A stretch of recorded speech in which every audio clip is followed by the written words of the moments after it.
À l'école, on nous apprend à lever la main, à être bien assis sur notre chaise, à attendre notre tour. On nous apprend à être appliqué, à ne pas faire de bruit. On nous apprend à être sage. Mais est-ce qu'on nous apprend à gagner de l'argent et encore plus à le gérer? Et encore plus à en réclamer? Mais non, bien sûr. Dans le monde animalier, on traîne ce boulet de la bonne élève comme une seconde peau. On pense qu'être dévoué aux animaux et du coup s'oublier soi-même, bah c'est ça qu'il faut faire.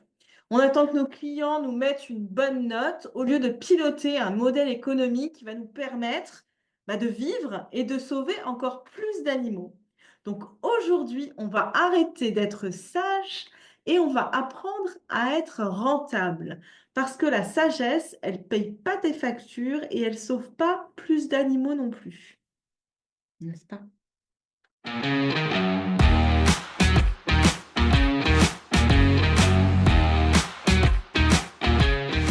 Bonjour et bienvenue pour un nouvel épisode des Entrepreneurs à poil. Et sache que ça fait 2 fois que j'enregistre cet épisode parce que ce chat, mon petit chat, il est venu, il a touché au micro, ça a créé une micro-coupure et du coup, tout était décalé et je n'ai pas réussi à le recaler. Et du coup, maintenant, il y a des travaux chez moi. Donc, j'espère que cet épisode va être audible cette fois-ci. Bon, si je le poste, c'est qu'il est audible. Donc, dans l'intro, je te disais qu'aujourd'hui, on allait parler d'argent. Parce que dans le milieu animalier, je vois toujours la même chose.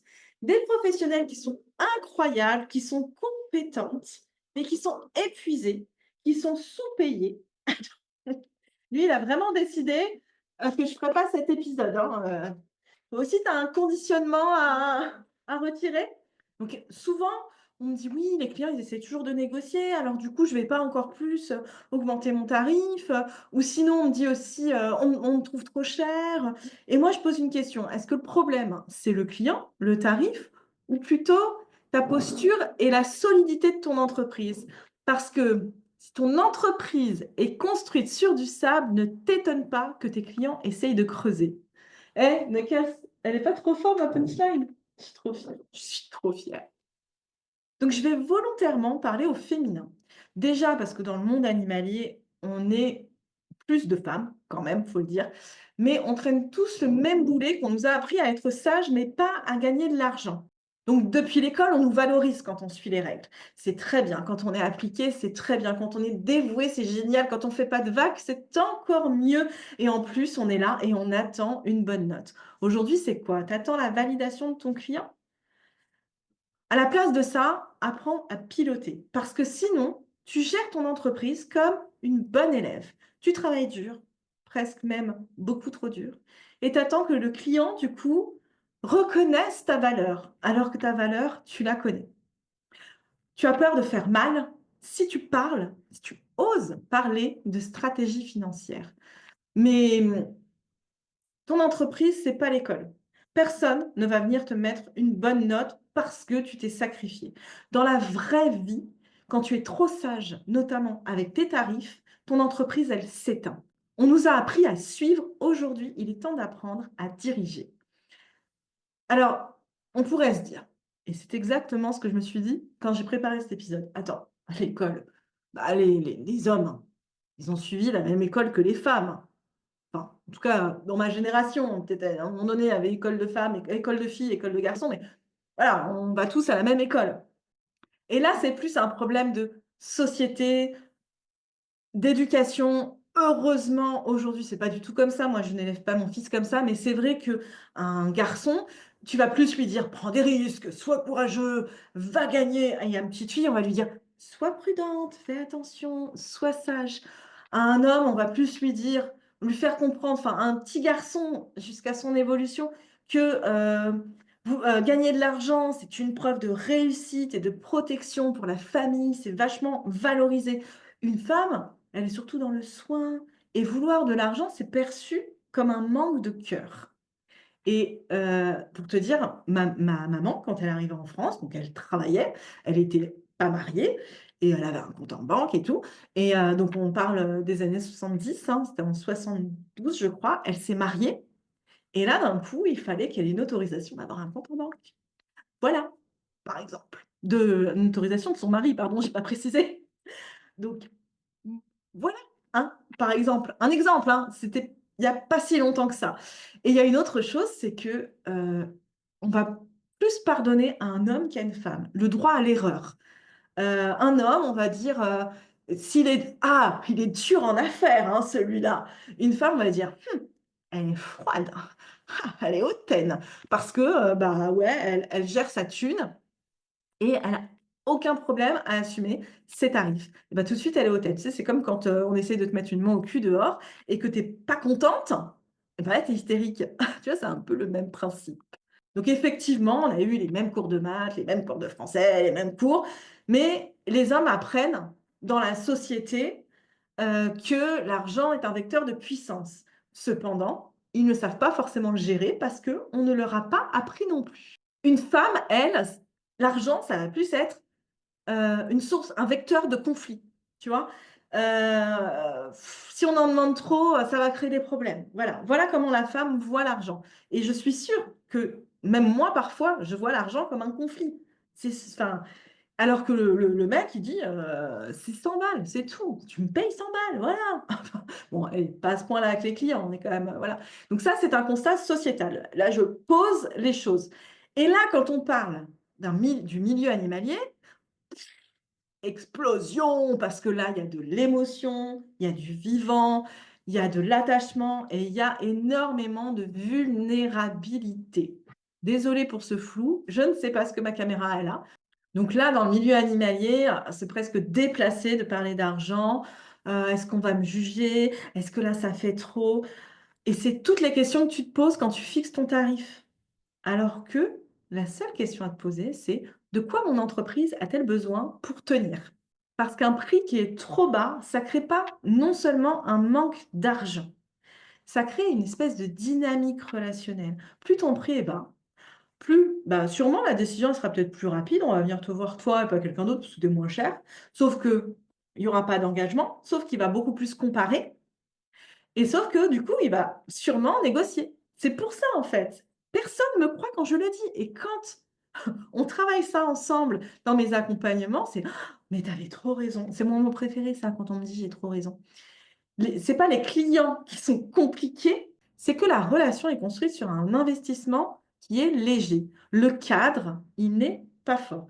À l'inverse, quand ton prix, il est assumé, il est structuré, il est cohérent, la décision, elle va être beaucoup plus réfléchie, l'engagement, il va être beaucoup plus profond, la relation, elle va être plus claire et ça, bah, rien que de le dire, ça change la dynamique de cet épisode, tu ne trouves pas?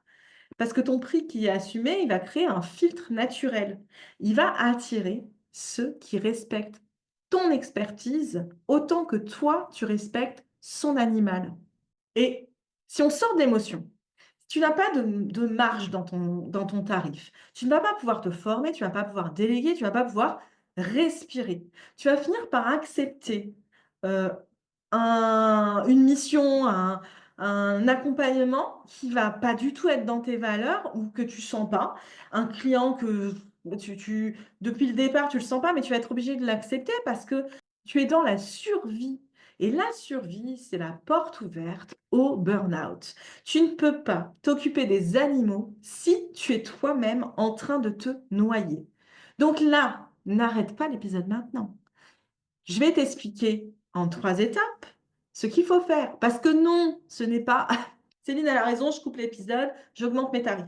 Non, non. Ah non, désolée, c'est pas du tout ça. La première chose, c'est de calculer réellement tes besoins. Combien tu dois générer? Combien tu veux te verser? Combien tu dois sécuriser? Parce que si tu n'as pas de projection financière, tu vas piloter avec l'émotion et pas piloter avec de la stratégie. Et je sais que nous, on est beaucoup trop dans l'émotion, mais il faut mettre un petit soupçon de stratégie tout de même. Et justement, dans la mission des entrepreneurs à poil, je te donne cet exemple parce qu'il est très concret. Je te donne des outils pour fixer ton tarif. Je le devine pas, c'est pas hop, le doigt mouillé. Alors, mon voisin fait ça, mon voisin là-bas fait ci. Le vent est à l'ouest, je vais mettre mon tarif à 100. Non, pas du tout. Je prends en compte 5 choses. Je prends en compte tes besoins de vie, Donc, quel salaire tu as besoin de te verser? Donc ça, c'est ce que tu dois faire en perso, de combien tu as besoin. Tes charges réelles, matériel, assurance, déplacement. Ce temps invisible, tu sais, celui que tu comptes pas, la préparation, ce que tu factures pas vraiment, les comptes rendus, l'administratif, tout ça, quoi. Je compte tes vacances. Oui, ben oui, dans ton année, il faut retirer tes semaines de congé. Et enfin, la trésorerie, l'argent que tu as besoin de garder pour investir demain. Donc, on prend en compte ces 5 choses. On prend en compte, bah, combien de clients tu pourrais délivrer par mois sans t'épuiser. On prend en compte le temps, dont tu as besoin pour développer ton entreprise et là, on peut enfin se dire qu'on va fixer un tarif. Donc, piloter à la stratégie, ça va être savoir exactement pourquoi tu annonces ce prix. La deuxième chose, c'est de clarifier ton offre. Parce qu'un prix assumé nécessite une offre claire pour toi et pour ton client. Tu as besoin d'un cadre clair, tu as besoin de limites définies et tu as besoin d'une promesse précise. Ben ouais, ton client, il va savoir exactement ce qu'on va lui délivrer. Donc quand il va dire: «Ah ouais, non mais en fait là, moi je pensais que tu allais faire ça» et que du coup tu le fais et que tu t'épuises avec ce temps gratuit et ben non, là tu diras: «Bah non, c'est écrit».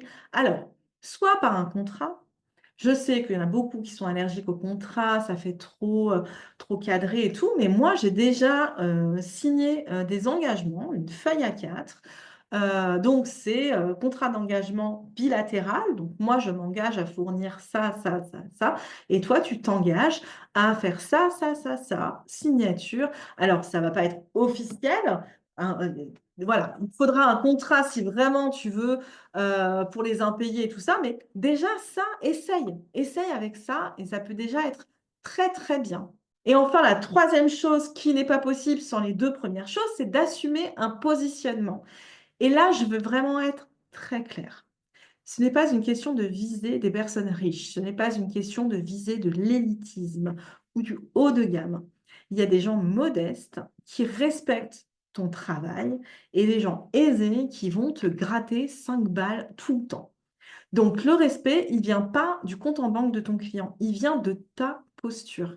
Ton prix, si ton prix est stable, ton offre assumée et claire, tu vas générer du respect naturel. Donc ce qui va changer la dynamique, c'est pas ton tarif, c'est ton cadre. Ton prix, il est réfléchi, il est annoncé clairement, il est stable, il est assumé, il a des modalités précises. Et là, du coup, la relation est claire. Et une relation claire génère du respect. Et c'est pas parce que le client il est riche, mais c'est parce que la posture, elle est solide. Donc le point clé qu'il faut retenir de cet épisode, c'est que le vrai problème dans le monde animalier, ce n'est pas l'argent, c'est la culpabilité autour de l'argent. Et cette culpabilité va affaiblir ta posture, ton cadre, ta rentabilité, ta stabilité. Une entreprise rentable n'est pas moins éthique, elle est plus durable. Et une entreprise durable peut continuer à aider. Et donc moi, dans mes accompagnements, dans la mission des entrepreneurs à poil, dans la communauté des entrepreneurs à poil, on parle vraiment d'argent sans tabou. On t'aide à structurer tes modèles, à structurer ton offre, à poser tes tarifs, à poser un cadre. Parce qu'aimer les animaux et construire une entreprise solide, c'est pas incompatible. Et justement, si je te dis on, c'est parce que il y a moi, donc je fais des vidéos, je suis là pour t'aider, je t'offre un espace Notion complet pour tout structurer ton entreprise, mais il y a aussi la communauté. Si tu n'es pas sûr d'aller dans telle ou telle direction, tu poses la question sur notre Discord ou lors des rendez-vous de brainstorm mensuels ou lors des coworking hebdomadaires. Voilà, on travaille ensemble, main dans la main et on se porte vers le haut. Donc, si tu veux nous rejoindre, bah, le lien, il sera dans la description. J'espère que cet épisode t'a plu. Et s'il t'a plu, bah, n'hésite pas à le partager, n'hésite pas à t'abonner, n'hésite pas à liker, à commenter. Et j'ai envie de te poser une question. Est-ce que toi, tu as construit tes tarifs sur la peur ou sur une stratégie? Ou peut-être sur autre chose? Allez, je te dis à très vite.